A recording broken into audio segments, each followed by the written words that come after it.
আজকের ভিডিওতে আমি দেখাবো কিভাবে অটোক্যাডে আপনারা ডাইমেনশন চেক দিবেন এবং কি টেক্সটটা লিখবেন।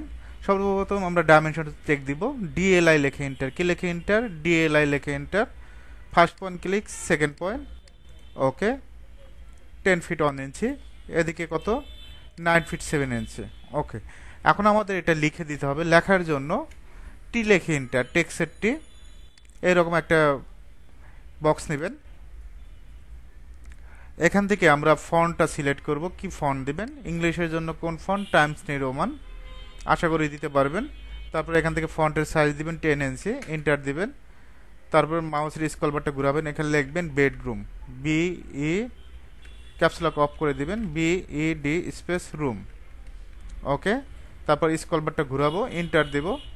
এদিকে 10 ফিট 1 ইঞ্চি ইন্টু এদিকে 9 ফিট 7 ইঞ্চি, কন্ট্রোল এতে সিলেক্ট, এখান থেকে সেন্টার করব। কোথা থেকে, সেন্টার।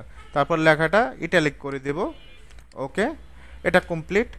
এখন আমরা যদি এটা ডাইমেনশন চেক দেই, জাস্ট ডাইমেনশনে ক্লিক করবেন, first point click, second point click, এখানে এদিকে 4 ফিট আর এদিকে কত ফিট, এদিকে 5 ফিট 10 ইঞ্চি। লেখার জন্য এমটি লিখে এন্টার, টি দিলেও হবে, এমটি দিলেও হবে। এখান থেকে একটা বক্স নেবেন, জাস্ট আমরা এখান থেকে আগে লিখে নেবেন। কি লিখবেন, এ টয়লেট, এ ডট টয়লেট, অথবা টয়লেটই লিখতে পারেন শুধু, ওকে। মেজারমেন্ট দিয়ে দেবেন 4 ফিট 00 ইঞ্চি, এদিকে 5 ফিট 10 ইঞ্চি। কন্ট্রোল এতে সিলেক্ট, এখান থেকে আমরা সেন্টার করব। কোথায়, সেন্টার, কন্ট্রোল এতে সিলেক্ট। তারপর এখান থেকে সাইজ দিব 5 ইঞ্চি, কত ইঞ্চি, 5 ইঞ্চি। অবশ্যই ফন্টটা সিলেক্ট করব, টাইমস নিউ রোমান, ওকে।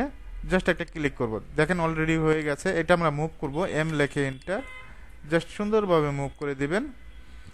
এখন এই লেখাটা আর এই লেখাটা একই জিনিস, আমরা এটা কপি করব। সিপি লিখে এন্টার,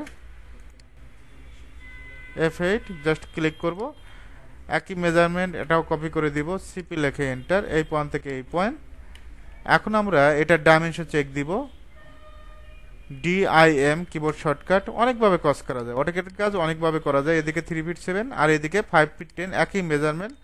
আমরা যদি এটা কপি করি, সিপি লেখে এন্টার, কি লেখে এন্টার, সিপি লেখে এন্টার, সুন্দরভাবে কপি করবেন। এদিকে দিবেন যে মেজারমেন্ট থাকবে সে মেজারমেন্ট দিবেন, 3 ফিট 7 ইঞ্চি। আমি যদি আবারও একটু চেক দেই, জাস্ট ক্লিক করবেন, এই পয়েন্ট থেকে এই পয়েন্ট ক্লিয়ার টু 3 ফিট 7, তারপর কপি করে দিবেন। আশা করি বুঝতে পারছেন কিভাবে ডাইমেনশন চেক দিতে হয় এমনকি কিভাবে লিখতে হয়। এগুলো একেবারেই সহজ, পানির মতো সহজ। যে কেউ এই ভিডিওটা দেখলে এই টেক্সট লেখা এমনকি ডাইমেনশন চেক দেওয়া